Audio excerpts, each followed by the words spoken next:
नमस्कार दोस्तों, MPS study point के यूट्यूब चैनल में आपका स्वागत है। दोस्तों, इस वक्त कोरोना महामारी के बीच ही नेपाल से बहुत ही बढ़िया अपडेट निकल के आ रही है। जी हाँ दोस्तों, अब नेपाल ने फैसला लिया है कि भारत और नेपाल के बीच में हवाई सफ़र शुरू किया जाएगा। जी हाँ दोस्तों, हवाई सफ़र यानी फ्लाइटें उड़ान भरना शुरू कर देगी भारत और नेपाल के बीच में।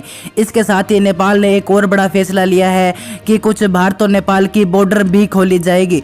तो दोस्तों, क्या है पूरी खबर और भारत और नेपाल के बीच में हवाई सफ़र कब से शुरू किया जाएगा, इसके अलावा कौन कौन सी बॉर्डर खोली जाएगी, ये भी मैं आपको बताऊंगा। तो वीडियो के अंत तक बने रहे। साथ ही अगर आप इस चैनल पर नए हैं तो चैनल को सब्सक्राइब करके बेल नोटिफिकेशन ऑन कर लें, क्योंकि दोस्तों इस चैनल पर भारत और नेपाल से संबंधित हर छोटी बड़ी खबर आप तक पहुंचती है सबसे पहले। तो चलिए शुरू करते हैं आज का इंपॉर्टेंट वीडियो। तो दोस्तों, जरूर दोनों देशों में अभी कोरोना सर चढ़कर बोल रहा है, यानी कोरोना ने दोनों देशों में कहर मचा रखा है। लेकिन अब नेपाल ने भारत के साथ संबंधों को मजबूत करने के लिए, दोस्ती को और गहरा करने के लिए बहुत ही बड़ा फैसला लिया है। जी हाँ दोस्तों, नेपाल सरकार ने सबसे बड़ा और सबसे पहला फैसला ये लिया है कि भारत और नेपाल के बीच में अब हवाई सेवा यानी फ्लाइटें उड़ान भरना शुरू कर देगी। और दोस्तों, नेपाल सरकार ने इस पर सैद्धांतिक तौर पर निर्णय ले लिया है। उन्होंने सहमति दे दी है कि अब भारत और नेपाल के बीच में हवाई सेवा शुरू की जाएगी। और दोस्तों, हवाई सेवा शुरू करने के दो कारण बताए जा रहे हैं। पहला तो यह है सबसे बड़ा कारण कि भारत और नेपाल के बीच में संबंधों को और मजबूत करने के लिए फिर से सेवा शुरू की जाएगी। और दूसरा दोस्तों यह है कि कुछ समय पहले कोविड-19 का खतरा नेपाल में बढ़ रहा था और इस खतरे को देखते हुए नेपाल सरकार ने सभी उड़ानों पर रोक लगाती थी। और रोक लगने के कारण काठमांडू एयरपोर्ट पर जो सुविधा थी वो सभी सुविधाएं ठप हो गई थी। और इन काठमांडू एयरपोर्ट पर सुविधा को फिर से सुचारू करने के लिए नेपाल सरकार ने भारत और नेपाल के बीच में उड़ानें शुरू करने का फैसला लिया है। इसके अलावा दोस्तों, नेपाल नागरिक उड्डयन प्राधिकरण ने बताया है कि भारत और नेपाल के बीच में सप्ताह में 2 दिन हवाई सेवा शुरू की जाएगी।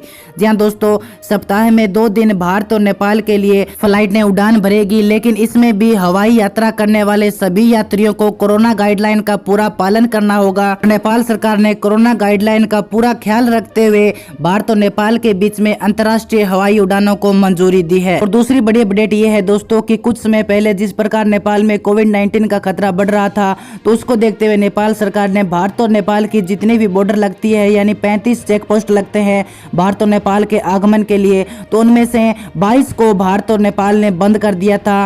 केवल 13 ही चेक पोस्ट अभी तक खुले थे और उन पर भी पूरी जांच पड़ताल के द्वारा लोगों का आगमन हो रहा था। लेकिन दोस्तों, अब नेपाल से ऐसी खबर निकल के आ रही है कि नेपाल सरकार ने 10 और चेक पोस्ट खोलने का निर्णय लिया है। जी हाँ दोस्तों, भारत और नेपाल की 13 बॉर्डर पहले ही खुली थी, ऐसा बताया जा रहा है। इसके अलावा नेपाल सरकार ने अब फैसला लिया है कि 10 बॉर्डर और खोल दी जाएगी, यानी टोटल 23 बॉर्डर अब भारत और नेपाल के लोगों के लिए आगमन के लिए खोल दी जाएगी। लेकिन दोस्तों, अभी तक नेपाल सरकार ने समय और तारीख तो नहीं बताए हैं कि किस तारीख को भारत और नेपाल के बीच में हवाई सफर शुरू किया जाएगा और किस तारीख को ये बॉर्डर खोले जाएंगे। लेकिन एक बात क्लियर हो चुकी है कि जल्द ही भारत और नेपाल के बीच में हवाई सफर भी शुरू किया जाएगा और इसके अलावा भारत और नेपाल की 10 बॉर्डर को भी जल्द खोला जाएगा। दोस्तों, ये भारत और नेपाल के लोगों के लिए एक अच्छी खुशखबरी है कि अब जल्द ही भारत और नेपाल के बीच में हवाई सफर भी शुरू कर दिया जाएगा।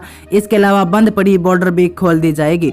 तो दोस्तों, आज की वीडियो में इतना ही। अगर ये वीडियो आपको पसंद आए तो अपने दोस्तों के पास शेयर जरूर कीजिएगा और चैनल पर नए हैं तो चैनल को सब्सक्राइब करके बेल नोटिफिकेशन ऑन कर लें, क्योंकि इस चैनल पर हम भारत और नेपाल से जुड़ी हुई तमाम खबरें आप तक लेके आते हैं सबसे पहले।